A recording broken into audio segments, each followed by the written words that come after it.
Where do you find hope in difficult times? This is a good one.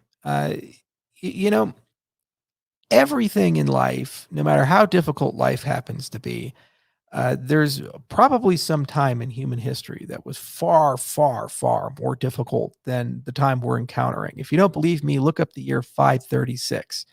That probably was the worst year of AD. It was horrible.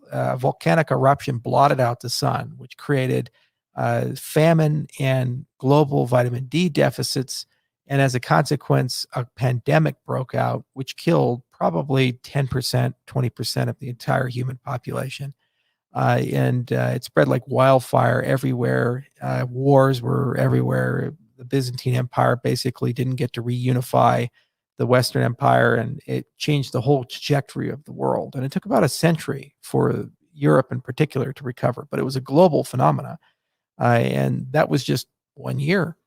And then you look at the reign of Marcus Aurelius, there was a plague during then. And that's one of the reasons the Roman Empire collapsed was because of that event. And then you have the plague of Athens. There's a lot of plagues in human history. So many, many difficult times. 20th century was riddled with them. So we look to 2020 and 2021. These are not especially difficult. We still live in a time of plenty. If you're from a developed country, you probably still can eat.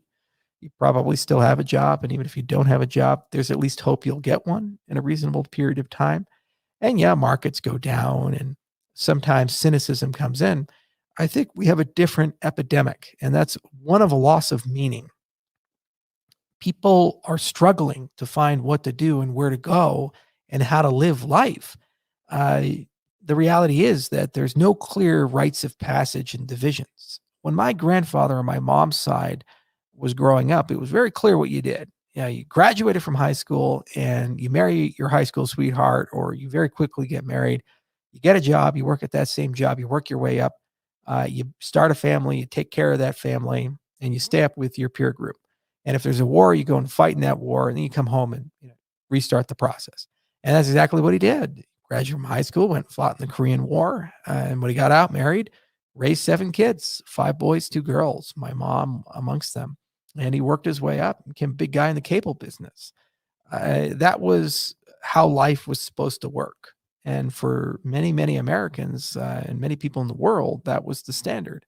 Now we live in a period where graduate from college, you move back in with your parents. It's not clear where to go, what to do. Marriage rates are down, rites of passage are down, and there's a loss of faith.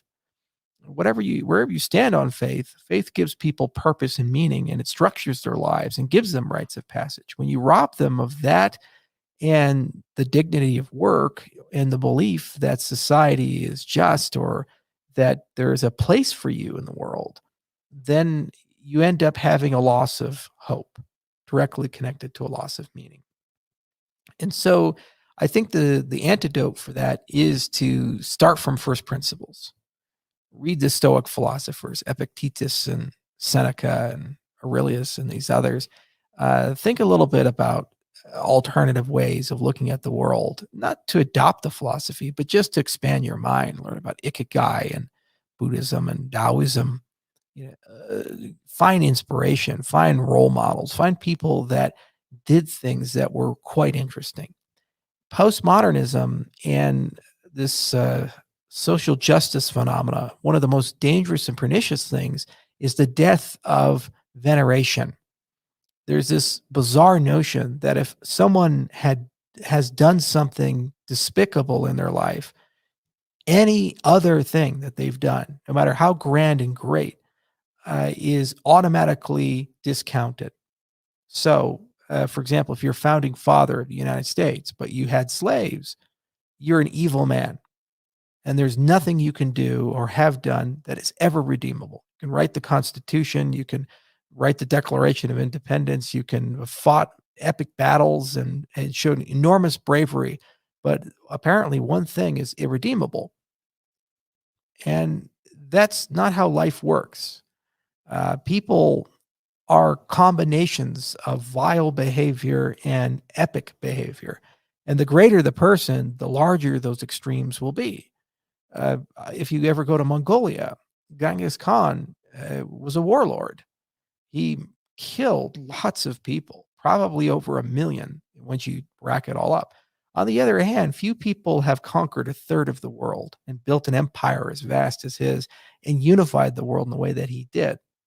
So is he an evil man? Was he a great man? It's some combination of the two. And so when you look for meaning in life, you look for people who have done great things and great evil, and you try to understand that and try to fit it in and try to ascribe those motives. And then you put that into some ethical framework that allows you to sort out the good and the bad, and decide what to borrow and what to take. And then it allows you to navigate things in such a way that you ultimately can find your meaning and your purpose. And then, once you have meaning and purpose, you have hope, because hope comes from the ability to find that meaning, the ability to achieve that meaning, whatever it is you have set. And it doesn't have to be world changing and grand. It could be as small as, I want to take care of my community. There are so many people that, like, for example, my ranch, it's in Wyoming nearby Wheatland, small town, very small town. You could make your entire life's work just trying to make that town a little bit better. If you see something go out of business, try to find a business to replace it, or just service to others, small service, big service, helping the elderly, whatever it might be. That is the key. And then the hope is the ability to continue doing those things that you love. And if you're looking for inspiration, look to the past, because humans have been around for a long time, and there's plenty of people to look at and admire and respect the great things that they've done and gain wisdom from the bad things that they've done, and try to understand why they did those things. What were the motivations behind them? A lack of wisdom comes from repeating the mistakes of the past. And if you don't understand motives, it's difficult. So that's how I find hope. And it's given me a tremendous amount of clarity. I've noticed a lot of the criticism I've received has come from a lack of empathy. A lot of the criticism I've received has come from a lack of maturity with people.